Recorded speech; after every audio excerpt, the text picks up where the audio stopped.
మెదక్ జిల్లా నార్సింగి మండల కేంద్రంలోని రైతు వేదికలో రామంపేట సహాయ వ్యవసాయ సంచాలకులు రాజనారాయణ రైతులకు రాష్ట్రీయ కృషి వికాస్ యోజన అంతర్గతంగా నిర్వహించిన పంటల నీళ్ల రక్షణకు సంబంధించి భూసార పరీక్ష విశ్లేషణ పత్రం రైతులకు పంపిణీ చేశారు.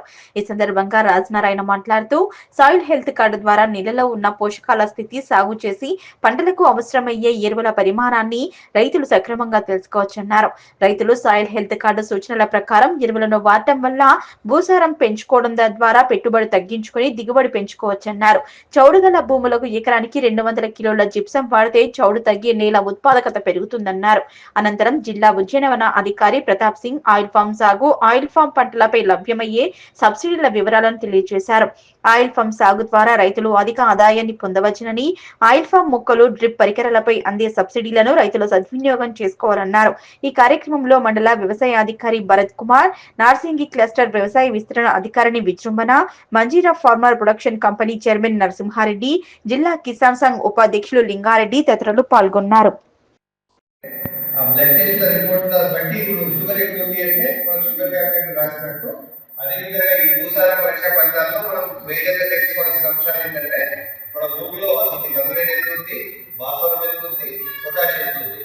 మనం ఇవేవి తెలుసుకోకుండా ప్రతిసారి ఏం చేస్తున్నామంటే 3 నుంచి 4 సంవత్సరాలు యూరియా వాడుతున్నాము, 2 బస్తాల దుక్కి మందు వాడుతున్నాము, కొంతమంది పొటాష్ వాడుతున్నారు, కొంతమంది వాడట్లేదు, జింక్ వాడాల్సిన వాడుతున్నారు, కొంతమంది వాడట్లేదు.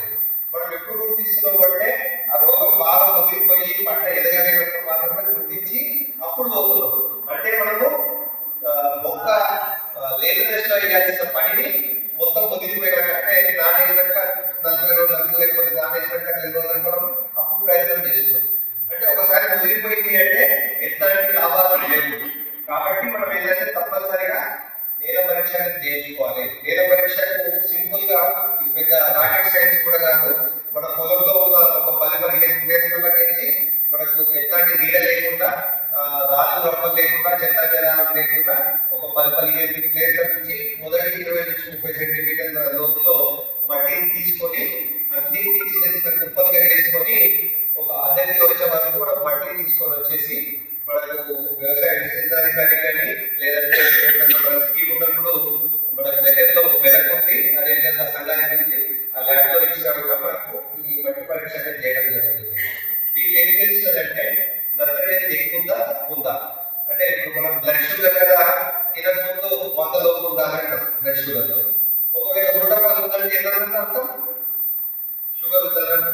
అంటే మనం చక్కెర పదార్థాలు కానీ, పిండి పదార్థాలు కానీ, లేకపోతే మాంసం కానీ తినొద్దు అనేది ఏదైతే గుర్తుపడతామో, అదేవిధంగా మన నేలలో నత్రజని ఎక్కువ ఉంది అంటే మనం వచ్చే సీజన్లో వాడాల్సిన దానికంటే ఒక 25% తగ్గించాలి. అంటే ఒక 2 సంచులు వేసే దగ్గర బస్తా నత్రజని సరిపోతుంది.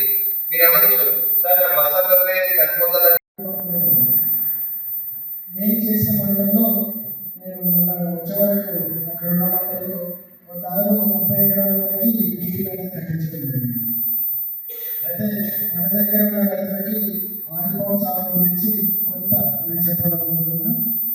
ఆయిల్ పామ్ అనేది మనం ఒకసారి పెట్టుకున్నట్టయితే 30 సంవత్సరాల వరకు మనకి క్రాప్ అనేది వస్తుంది. అంటే 4వ సంవత్సరం నుండి మనకి క్రాప్ అనేది స్టార్ట్ అవుతుంది. మరి ఫస్ట్ 3 సంవత్సరాలు మనకు క్రాప్ అనేది రాదు, అంటే దిగుబడి అనేది రాదు. అప్పుడు రైతుకు నష్టం జరుగుతుంది, కొంతమందికి అపోహ ఉంటుంది. మనం పెట్టుకున్న ఆయిల్ పామ్లో మధ్యలో అంతర పంటలు కూడా మనం సాగు చేసుకోవచ్చు. పత్తి కానీ, మక్క కానీ, వేరే కూరగాయలు కూడా సాగు చేసుకొని మనం అదనంగా దిగుబడి అనేది, ఆదాయం అనేది సమకూర్చుకోవచ్చు. అలాగే దీంట్లో ఏంటంటే ఒక్కో మొక్కకి 213 రూపాయలు పడుతుంది. దాంట్లో ఏంటంటే మనం ఓన్లీ కట్టేది 20 రూపాయలు మాత్రమే, మిగతాది మనకి ప్రభుత్వం నుండి సబ్సిడీ అనేది రావడం జరుగుతుంది. అదేవిధంగా డ్రిప్ కూడా మనకి SC/ST ఫార్మర్స్కి అయితే ఫ్రీ ఉంటుంది, 100% సబ్సిడీ. OC ఫార్మర్స్కి అయితే 80% సబ్సిడీ ఉంటుంది. SC/ST ఫార్మర్స్ అయితే ఓన్లీ మనం GST మాత్రమే కట్టుకోవాల్సి వస్తుంది, ఓన్లీ GST అమౌంట్. అదే OC ఫార్మర్స్ 80% అంటే దాదాపు 6,8,000 రూపాయల వరకు మనకి వీడి అనేది కట్టుకోవాల్సి వస్తుంది. ఓకేనా?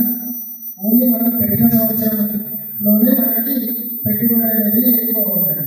మనం మొక్కలకి కానీ, గుద్దలు తీసి చెట్లు పెట్టుకోవడానికి, ట్రిప్కి తర్వాత అనేది మనకి పెట్టుబడి అనేది చాలా తక్కువ. ఎకరానికి దాదాపు ఒక 40,000 ఖర్చుతో మనకి ఆల్బమ్ మొక్కలు అనేది పెట్టుకోవచ్చు. అయితే 4వ సంవత్సరం మనకి ఏంటంటే చెట్టుని బట్టి 3 నుండి 4 గంటల వరకు దిగుబడి అనేది వస్తుంది. దాదాపు ఇప్పుడు మనకి ఏంటంటే 19,000 రూపాయలు ఒక గంటకి, అంటే యావరేజ్ మనకి 60 నుండి 70,000 అనేది వస్తుంది 4వ సంవత్సరం.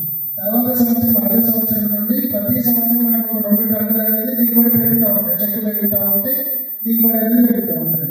ఒక 8 నుండి 10 సంవత్సరాల తర్వాత మనకు 10 నుండి 15 టన్నులు, అంటే దాదాపుగా ఇప్పుడు 19,000 అనుకోండి, ఇంకో 10 సంవత్సరాల తర్వాత 30,000 వెళ్ళొచ్చు. రేట్ పెరుగుతుంది ఎప్పుడైనా. అంటే మనకు ఒక 2 నుండి 3 లక్షలు 10 సంవత్సరాల తర్వాత. ఓకేనా? అంత దిగుబడి మీకు అంత ఆదాయం ఏదైనా పంటలు వస్తుందా? ఇప్పుడున్న పంటలు